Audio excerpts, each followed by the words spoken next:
Hello means ഇന്ന് ബാംഗ്ലൂരിനുള്ളത് ഇനി ലക്നൗവും മുംബൈയൊക്കെയാണ്.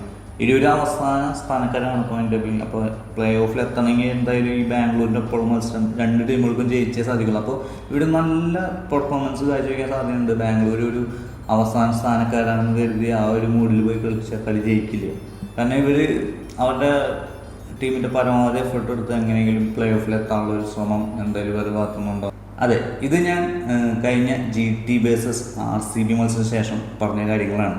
Exactly അതുപോലെ തന്നെയായിരുന്നു കഴിഞ്ഞ റോയൽ ചലഞ്ചേഴ്സ് ബാംഗ്ലൂരിൻ്റെ 2 മത്സരങ്ങളും സംഭവിച്ചത് നമുക്ക് കാണാം. ലക്നൗ സൂപ്പർ ജയൻസിനെതിരെ RCB തോൽക്കുകയായിരുന്നു. അതുപോലെ ഇന്നലത്തെ മുംബൈക്കെതിരായ മത്സരം കഷ്ടിച്ച് രക്ഷപ്പെടുക എന്ന് വേണമെങ്കിൽ പറയാം.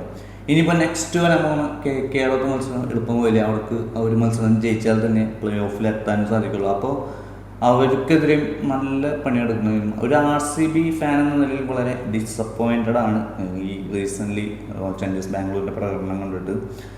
അതായത് ഇന്നലത്തെ മത്സരം ഒഴിച്ച് കഴിഞ്ഞ 2 മത്സരങ്ങളും തോറ്റ് ഇന്നലത്തെ മത്സരം ഒരു ലാസ്റ്റ് ബോളിലാണ് ഒരു ജയം തേടുന്നത്. ഇനി അടുത്ത മത്സരം KKR-ൻ്റെ കൂടെ എളുപ്പം വലിയ കാര്യങ്ങളെന്ന് അറിയാം. അവർ പ്ലേ ഓഫിലെത്താനുള്ള പഠിച്ച പണി 18 നോക്കുന്നറിയാം. കാരണം KKR പ്ലേയേഴ്സൊക്കെ നല്ല ഫോമിലേക്ക് എത്തിക്കുകയാണ്. എസ്പെഷ്യലി ഫിന്നലനും സുനിൽ നരയനും അതുപോലെ തന്നെ പിന്നെ വരുൺ ചക്രവർത്തിയും ഇവിടെയൊക്കെ അവരുടെ ഒരു പീക്ക് ഫോമിലേക്ക് എത്തിക്കൊണ്ടിരിക്കുന്ന സമയമാണ്. അപ്പോൾ റോയൽ ചാലഞ്ചേഴ്സ് ബാംഗ്ലൂർ ഒരു ചാമ്പ്യന്മാർക്കൊക്കെ പ്രകടനം പുറത്തുള്ളത് തന്നെയാണ് KKR-നെതിരെയും ജയിക്കാൻ സാധിക്കുക. ബാംഗ്ലൂരിന് ഇനി ഒരു മത്സരം കൂടി ജയിച്ചാൽ അവർക്ക് പ്ലേ ഓഫിലെത്താം. എന്നിരുന്നാലും ഒരു സാധാരണ ഒരു ഗ്രൂപ്പ് സ്റ്റേജ് മത്സരങ്ങളെ പോലെ കണ്ടാൽ ഇതായിരിക്കും ഗതി. അപ്പോൾ നമുക്ക് ഇന്നലെ നടന്ന RCB വേഴ്സസ് MI മത്സരത്തിലേക്ക് വരാം. ഇന്നലെ RCBയുടെ സെക്കൻഡ് ഹോം എന്നറിയപ്പെടുന്ന ആയപ്പൂരിൽ വെച്ചാണ് മത്സരം നടന്നത്.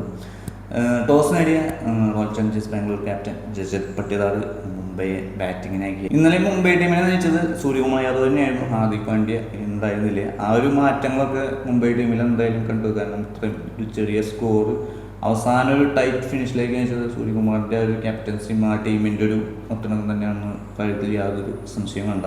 അങ്ങനെ മുംബൈക്കായി ബാറ്റിംഗ് ഓപ്പൺ ചെയ്യാൻ വരുന്നത് രോഹിത് ശർമ്മയും റയാൻ ഡക്കലിനും കൂടിയാണ്. ഈ സീസണിലാകെ മികച്ച പ്രകടനം പുറത്തെടുത്തുള്ള റയാൻ ഡക്കലിനാണ് പവർ പ്ലേയിലെ ആദ്യ ഓവറിൽ അവസാന ബോൾ തൂക്കി ഭുവനേശ്വർ കുമാർ RCBക്ക് ഒരു കിടിന് തുടക്കം സമ്മാനിക്കുകയായിരുന്നു. നെക്സ്റ്റ് ഓവർ എറിയാവുന്ന ഹേസൽവുഡിനെ കണക്കിന് കൊടുത്ത് രോഹിത് ശർമ്മ ആ ഓവറിൽ 18 റൺസാണ് രോഹിത് ശർമ്മ അടിച്ച് എടുത്തെന്ന് പറയാം.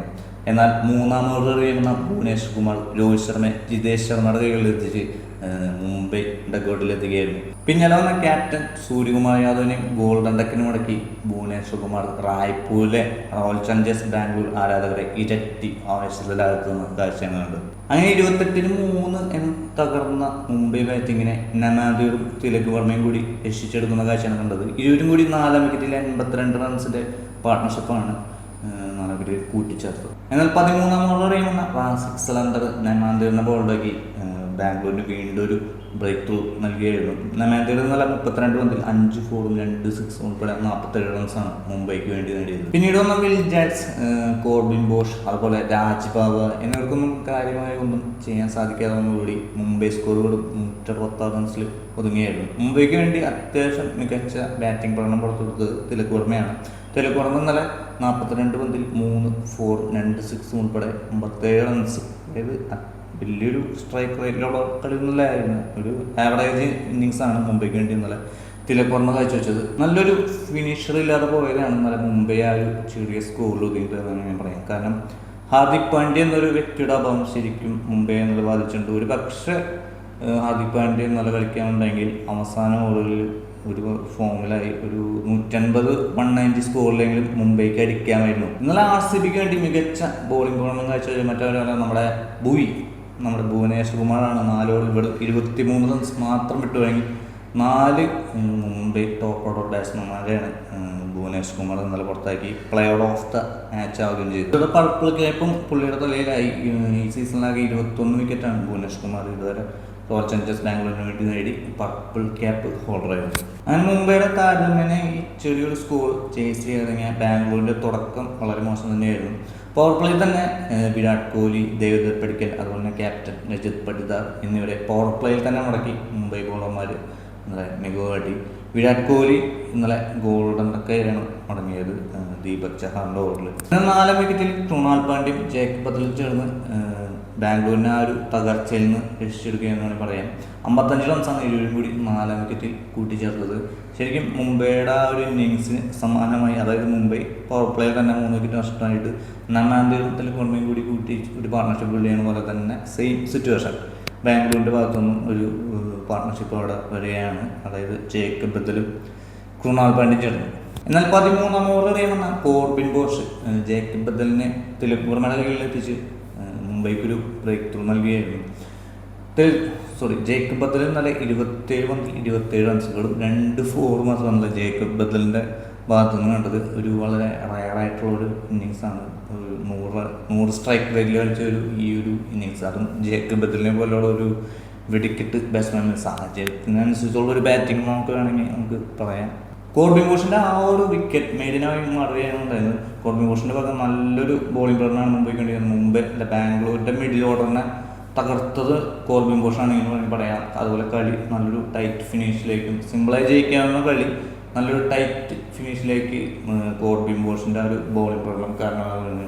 4 ഓവറുകളും 26 റൺസ് മാത്രം ഇട്ട് കഴിഞ്ഞ് 4 വിക്കറ്റാണ് മുംബൈക്ക് വേണ്ടി നല്ല കോർബിൻ ബോഷ് നേടിയത്. ഒരു പക്ഷേ മത്സരം മുംബൈ ജയിക്കുകയാണെങ്കിൽ ഇന്നലത്തെ player of the match Corbin ബോഷായി മാറിയത്. അങ്ങനെ ജേക്കബ് ബത്ലർ പുറത്തതിന് ശേഷം വന്ന ജിതേഷ് ശർമ്മയും കൃണാൽ പാണ്ഡ്യയും ചേർന്ന് വീണ്ടും 5-ാം വിക്കറ്റ് ഇരുവരും കൂടി 37 റൺസ് പാർട്ണർഷിപ്പ് ഈസ്റ്റ് ബാംഗ്ലൂരിനെ വിജയത്തിൽ എത്തിക്കുന്നു എന്ന് വെച്ചെങ്കിലും കോർബിൻ ബോഷ് തന്നെ വീണ്ടും വില്ലനായി മാറുകയായിരുന്നു. ജിതേഷ് ശർമ്മയുടെ ഭാഗത്തുനിന്ന് അത്യാവശ്യം, അതായത് ഈ സീസണിൽ പ്രകടനം വെച്ച് നോക്കുമ്പോൾ ഒരു ഭേദപ്പെട്ട ഇന്നിങ്സാണ് എന്നുള്ള ജിതേഷ് ശർമ്മയുടെ ഭാഗത്തുനിന്ന് കണ്ടത്. 12 പന്തിൽ 2 6ഉം 1 4ഉം ഉൾപ്പെടെ 18 റൺസാണ് ജിതേഷ് ശർമ്മ ഇന്നലെ ബാംഗ്ലൂരിന് വേണ്ടി എറിഞ്ഞത്. ജിതേഷ് ശർമ്മ അടിച്ച് നല്ല ഈസിയായി ബാംഗ്ലൂരിനെ വിജയിപ്പിക്കുമെന്ന് തോന്നിച്ചെങ്കിലും കോർബിൻ ബോഷ് വീണ്ടും മുംബൈയുടെ രക്ഷകനായി മാറുകയാണ്. 14-ാം ഓവറിലെ അവസാന 2 പന്തിൽ ജിതേഷ് ശർമ്മയും ടിം ഡേവിഡിനെ മടക്കി മുംബൈക്ക് വിജയപ്രതീക്ഷ നൽകി വീണ്ടും കോർബിൻ ബോഷ്. ബാംഗ്ലൂർ സ്കോർ 131-6 എന്ന നിലയിലേക്ക് വീണു. അങ്ങനെ ഒരു മത്സരം ഒരു ടൈറ്റ് ഫിനിഷിലേക്ക് വന്നു. 19-ാം ഓവർ എറിയാമെന്ന ബുംറയോട് 3 റൺസ് മാത്രം ആ ഒരു ഓവറിൽ വിട്ടുകൊടുത്തു. എന്നാൽ മറുവശത്ത് കൃണാൽ പാണ്ഡ്യയുടെ വക ഒരു തകർപ്പൻ ഇന്നിങ്സ് തന്നെയാണ് നമുക്ക് കണ്ടുകൊണ്ടിരുന്നത്. എനിക്ക് ആക്ച്വലി പുള്ളി ഹാംസ്ട്രിങ് കാരണം കുറച്ച് ബുദ്ധിമുട്ടുണ്ടായിരുന്നു. ഒരു 6 ഒക്കെ അടിച്ചിങ്ങനെ കടന്ന് കഴിഞ്ഞ വേൾഡ് കപ്പിൽ, അതായത് 2023 വേൾഡ് കപ്പിൽ മാക്സ്വെല്ലിൻ്റെ ഒരു പ്രകടനമൊക്കെ ഓർമ്മ വന്നു. അതായത് അന്ന് മാക്സ്വെൽ ഒറ്റയ്ക്ക് കളി ജയിപ്പിച്ച പോലെ ആ ഒരു സമാനം അത്രയ്ക്കൊന്നുമില്ലെങ്കിലും ആ ഒരു കാര്യമൊക്കെ ഓർമ്മ വന്നു. ഇന്നലെ കൃണാൽ പാണ്ഡ്യയുടെ ഒരു കിടിലൻ ഇന്നിങ്സ് തന്നെയായിരുന്നു. 46 പന്തിൽ 4 4ഉം 5 6ഉം ഉൾപ്പെടെ 73 റൺസാണ് ഇന്നലെ കൃണാൽ പാണ്ഡ്യ ബാംഗ്ലൂരിന് വേണ്ടി നേടി. ബാംഗ്ലൂരിൻ്റെ വിജയത്തിൽ ഒരു നിർണായക സ്വാധീനമായിരുന്നു പറയാം. അങ്ങനെ ബുംറയുടെ 19-ാം ഓവർ കഴിഞ്ഞപ്പോൾ മത്സരം ഏകദേശം മുംബൈയുടെ കയ്യിലെന്ന് വിചാരിച്ചു. അവസാന ഓവർ വേണ്ടത് 15 റൺസ്. സൂര്യകുമാർ പന്ത് ഏൽപ്പിച്ച് തീരെ ബോളിംഗ് പരിചയമില്ലാത്ത രാജ് ഭവയായിരുന്നു. അതായത് ദീപക് ചഹാർ, ജാസ്പ്രീത് ബുംറ, കോർബിൻ ബോഷ് എന്നിവരുടെ 4 ഓവർ കോട്ട ഏകദേശം പൂർത്തിയായിരുന്നു. ഒരു പക്ഷേ ഗസൻ ഫാറിന് കൊടുക്കായിരുന്നു 3 ഓവർ എറിഞ്ഞിട്ടുണ്ടായിരുന്നു. പക്ഷേ സൂര്യകുമാർ പന്തേൽപ്പിച്ച് രാജ് ഭവയാണ് ഓഫ് വൈഡിലേക്കായിരുന്നു കൂടുതൽ പന്ത് രാജ്ഭാവ് എറിഞ്ഞത്. കാരണം ആ ഒരു ഓഫിലേക്കായിരുന്നു കൂടുതൽ ഫീൽഡേഴ്സൊക്കെ സൂര്യകുമാർ സെറ്റ് ചെയ്തിട്ടുണ്ടായിരുന്നു. അപ്പോൾ ആ ഒരു കണക്കിലാണ് ഓഫ് വൈഡ്. അങ്ങനെ 2-3 വൈഡും ഒരു നോ ബോളൊക്കെ പോയെങ്കിലും ഒരു പക്ഷേ മുംബൈ മത്സരം ജയിച്ചു. പിന്നെ 3-ാം ബോളിൽ ടൊമാറ്റോപ്പേണിന് പുറത്താക്കി മത്സരം ഏകദേശം മുംബൈ ജയിച്ചു എന്ന് എഴുതിയ നിമിഷം. പിന്നീട് നമ്മുടെ ഭുവനേശ്വർ കുമാർ വന്ന് ആ 4-ാം ബോളിൽ ഒരു 6ന് തൂക്കി RCBക്ക് വീണ്ടും ഒരു വിജയപ്രതീക്ഷ നൽകി. നെക്സ്റ്റ് ബോളിൽ സിംഗിൾ ഓടിയോടി കളി 1, അതായത് ഒരു ബോളിൽ 2 റൺസ്. റാക്സിക്സ് റൺറാണ് ബാറ്റ് ചെയ്തത്. നേരെ നോൺ സ്ട്രൈക്കിലേക്ക് അടിച്ച പന്ത് രാജ്ഭവനിലേക്ക് കൈ ഒതുക്കാൻ സാധിച്ചില്ല. കൈമ തട്ടി മിഡ് ഓണിലേക്ക് പോയി. അങ്ങനെ അത് ഡബിൾ ഓടി ഒരു റണ്ണൗട്ട് ആവാനുള്ള ചാൻസ് ഉണ്ടെങ്കിലും ഡബിൾ ഓടി അത് അവസാനിപ്പിച്ച് RCBക്ക് ഒരു ത്രില്ലർ വിജയം സമ്മാനിക്കുകയായിരുന്നു. ശരിക്കും പറഞ്ഞാൽ ഭുവനേശ്വർ കുമാറാണ് ഇന്നത്തെ മത്സരത്തിലെ ഹീറോ എന്ന കാര്യത്തിൽ യാതൊരു സംശയം വേണ്ട. അവസാന ഓവറിൽ ആ ഒരു 6 കൊടുക്കാൻ പൊന്നും വില. അപ്പോൾ അങ്ങനെ RCB 14 പോയിന്റുമായി ടേബിൾ ടോപ്പറായി മാറിയിരിക്കുകയാണ്. ആൻഡ് ടേബിൾ ടോപ്പറായി മാറിയ RCBക്ക് ഇനി വരാനുള്ള മത്സരങ്ങൾ അത്ര എളുപ്പമുള്ള മത്സരങ്ങളൊന്നുമല്ല. KKR ആയിട്ടാണ്. KKR അവർ തിരിച്ചു വന്നുകൊണ്ടിരിക്കുകയാണ്. അവർക്ക് ഇനിയുള്ള മത്സരങ്ങൾ ജയിച്ചാൽ തന്നെ അവർക്ക് പ്ലേ ഓഫിൽ എത്താനുള്ള ഒരു സാധ്യതയുള്ളൂ. അപ്പോൾ അവരെന്തായാലും നല്ലൊരു കളി പുറത്തെടുക്കാൻ സാധ്യതയുണ്ട്. പിന്നെ വരുന്നത് പഞ്ചാബ് കിങ്സ്. പഞ്ചാബ് കിങ്സ് ആയിട്ട് ഈ സീസണിലെ ആദ്യത്തെ മത്സരമാണ് റോയൽ ചലഞ്ചേഴ്സ് ബാംഗ്ലൂരിന്.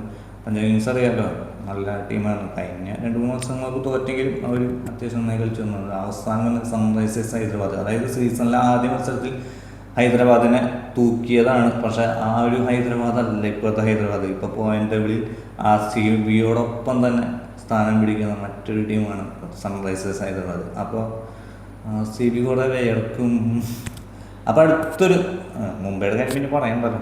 ഏകദേശം എന്നല്ല, പുറത്തായി. ഇന്നലെ മുംബൈയും LSGയും 2 നിർണായക മാച്ചുകളായിരുന്നു ഇന്നലെ നടന്നത്.